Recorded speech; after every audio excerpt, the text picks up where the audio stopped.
Hey everyone, welcome to another episode of Table Talk. I'm your host, Jake Combs, and tonight we are going to be looking at Cursed City, both the new Warhammer Quest game and just a quick glimpse at the book by C.L. Werner.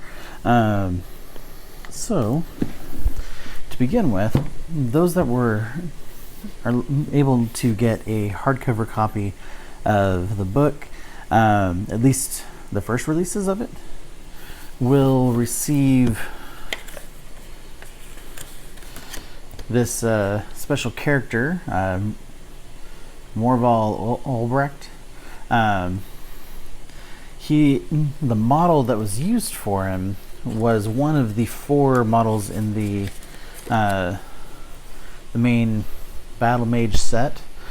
That's currently available. I believe they're doing the made to order on it right now, but I know that due to some warehouse issues there is a little bit of a delay as well on that.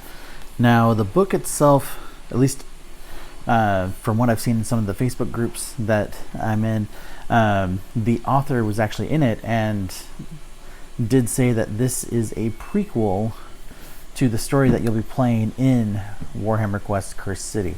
So definitely looking forward to reading the book. He's actually a fantastic writer. Done a lot in the old world as well as Age of Sigmar and 40k. Well, at least I think I've seen some 40k stuff he's done. But definitely a lot of Age of Sigmar and the old world prior to that. You might remember his stuff from his Witch Hunter series. It's absolutely some fantastic stuff there, and so really looking forward to this. You know, him getting back to another Witch Hunter character. Now that wizard that you can use as a special character. In the book, he actually has a pet rat, and so I've seen some people already build him, or it might not be in the book. I know that they teased a story with him in it on the Warhammer community page, and there he had a rat. So I don't know if he does in this, because since we literally just got this today, it has not been read whatsoever. So really looking forward to starting this one in the near future. But let's go ahead and crack open Cursed City, which is the newest iteration of Warhammer Quest. The previous version was Blackstone Fortress, and we absolutely loved that iteration. And honestly hadn't played any of the previous versions before Blackstone Fortress, with the exception of the video game versions of it, and enjoyed those as well. So I'm already have high expectations for this game as well. Gameplay wise, I am expecting it to be very similar to Blackstone Fortress, with the exception of the fact that a majority of the enemies do not have any sort of ranged attacks, where Blackstone Fortress almost all of them did. So it's definitely going to be a different play style, but the mechanics I expect are going to be very similar. Now, right off the bat, we have our hero sprues. So it looks like just 2 sprues there, and oddly enough, they are not gray plastic. I suspect that's because with these being push to fit, the idea is for more novice users to be able to build something real quick and get it on the table and have it easily distinguishable from the enemy models, since newer users are going to be less likely to paint them. But the models themselves are absolutely fantastic. I mean, the Witch Hunter that you get in this game is by far one of the best Witch Hunter models I've ever seen. And then just like the new zombies, the new vampires, new skeletons, this really big kind of vampire werewolf looking hybrid thing, very awesome looking. Love the detail, love just all of the features that you get on each piece. And the model designers never cease to amaze me. Now,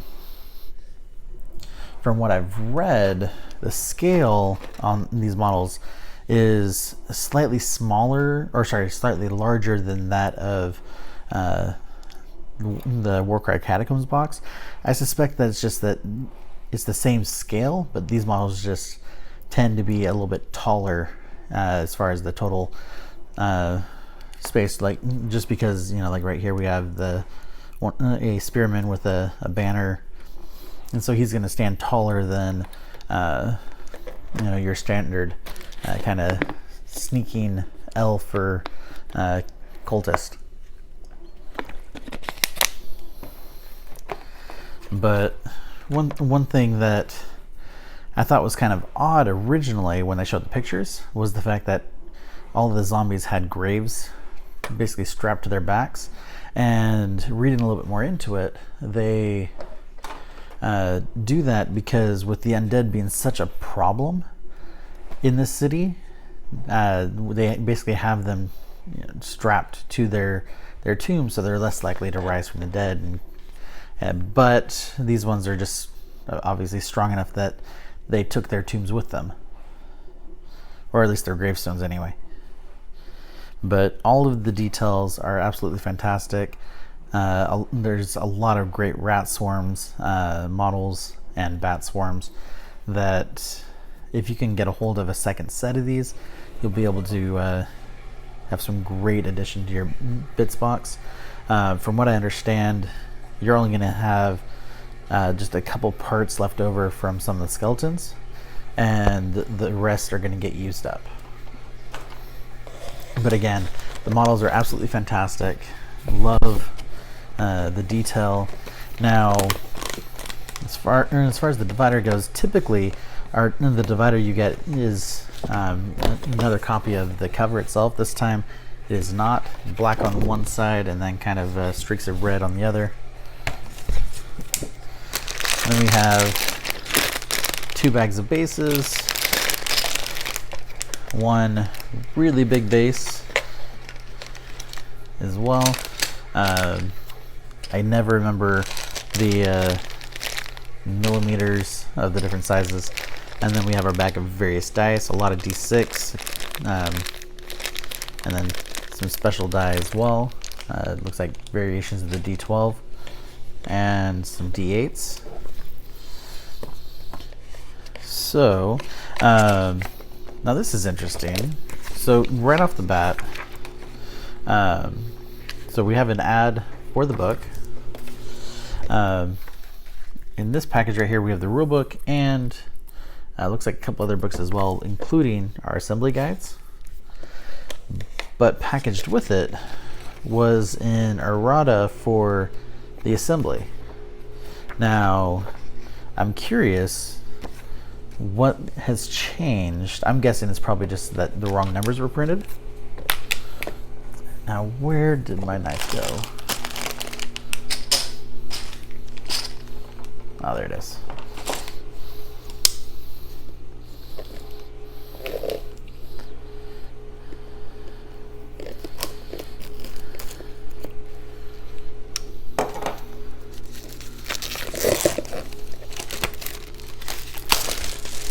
Now, one thing I like is the fact that the rule book itself is not extremely thick.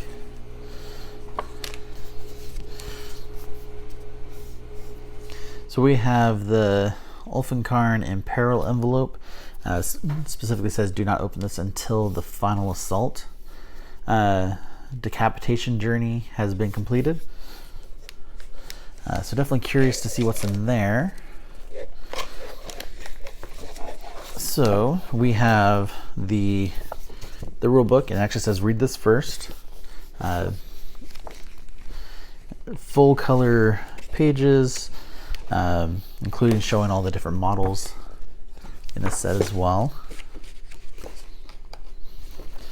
as some mysterious objects models.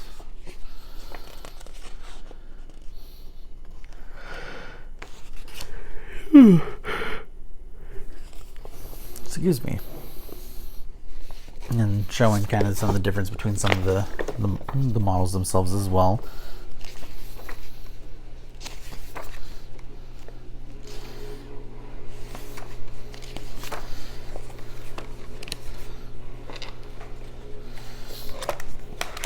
And then we have War Scrolls, so that way you can use these models in Age of Sigmar. So definitely looking forward to duplicating some of them. Or at least reusing some of them anyway. We have the quest book. Now, I'm wondering if you're going to do similar to Blackstone Fortress, where you had random missions that you did. So we have hunt maps. So it does look like you actually roll a dice to see which one you get. A hunt crisis table, scavenge journeys, gives you different maps for each one, so full layouts.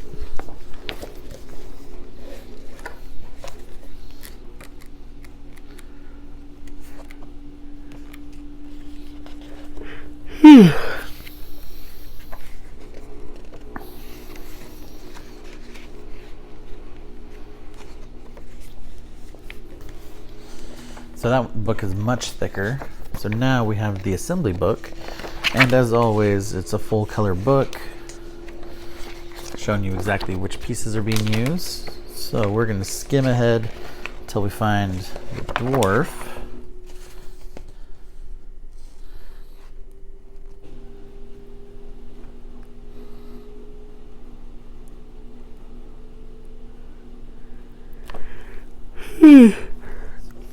Okay, so it looks like the pieces are exactly the same, right numbers and everything. The only difference between the two is the angle at some of the pictures for showing how they're assembled.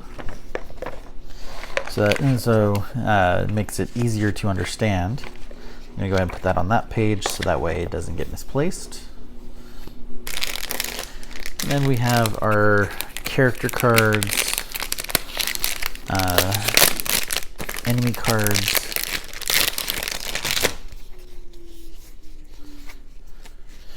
so we have quite a few heroes this time around. I'd say probably one or two more than what we had in Blackstone Fortress. We have Ulfenkarn in peril. I suspect that as you defeat them, you're going to basically put a token on there to show that they've been defeated.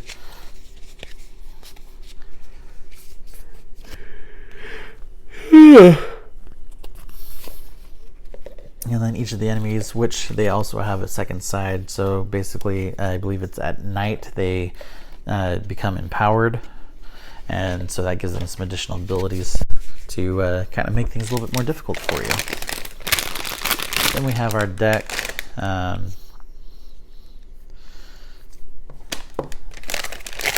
As well as these loose cards.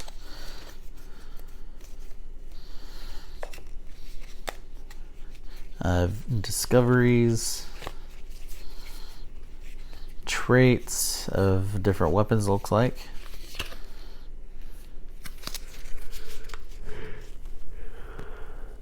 Ugh.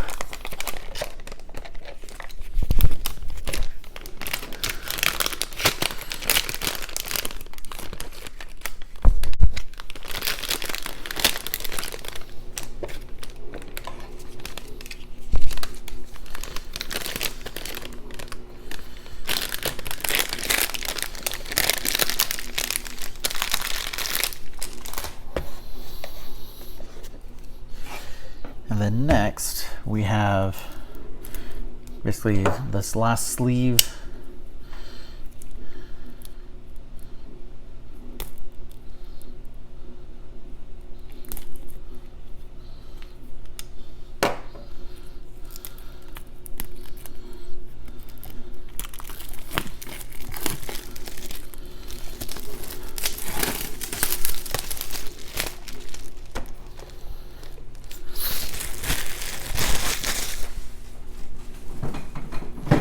Okay.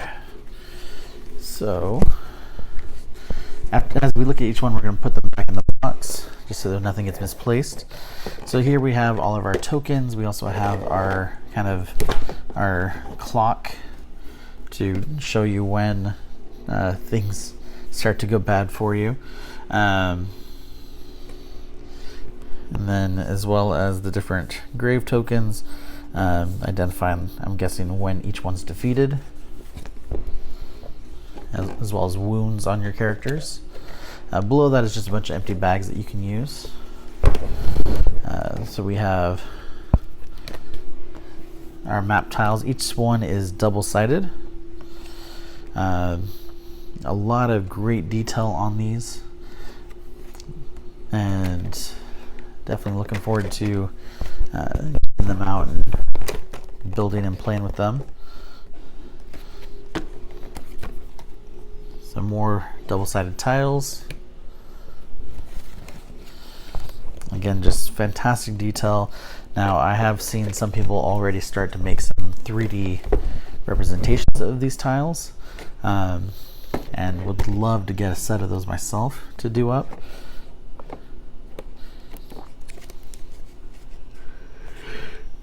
And then our last one, and this one kind of looks like almost like the throne room of the city. And from what I recall of the lore, the vampire who's basically responsible for everything more or less came in and tricked the inhabitants to more or less give him control, and then that's when things kind of fell apart. Is with him in control, now his vampires started, branching out into the town and drinking the blood of the citizens. So definitely not as helpful as he may have promised initially, but definitely looking to be a great game from what I'm seeing. The initial impressions I'm seeing from everybody else is that story-wise, mission-wise, it can be a little bit slow at times, which Blackstone Fortress could be as well, but just felt like it was a very action-packed game. So with a lot of the feedback I'm hearing saying that this is a slow game to begin with, does mean that we're going to have some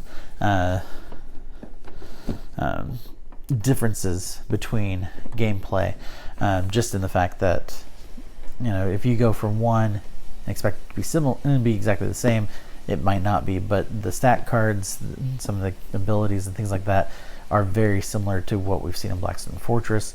So I think that if you played Blackstone, you're probably going to have an easier time understanding these rules and how to play and be able to pick it up faster. But they do a great job of explaining these rules to the point that even if you've never played a Warhammer Quest game before, you're still going to be able to figure it out relatively quickly, because the rules themselves are not overly inflated. So it's just a matter of getting in there, reading it, and then start playing. I know for me, it's easier for me to kind of jump into and start playing as I learn the rules than read all the rules first and doing it that way. I'll usually end up kind of getting real groggy by the end of just reading the rule book and kind of lose what I was trying to retain. So definitely looking forward to getting this out and starting to play with it.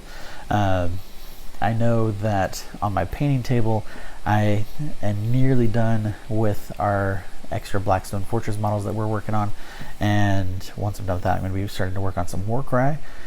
In the meantime, I'll probably start reading the rules on this and use some proxies so that way we can write a review on it, but it won't get started on actually painting these until we get caught up on a large portion of our Warcry stuff. So something to look forward to. I know next week that Vampire Coven Warhammer Underground's Warband is going to be coming out. We're going to try to have a copy to have on the show for next week. Additionally, we will be going over the newest issue of White Dwarf in that episode.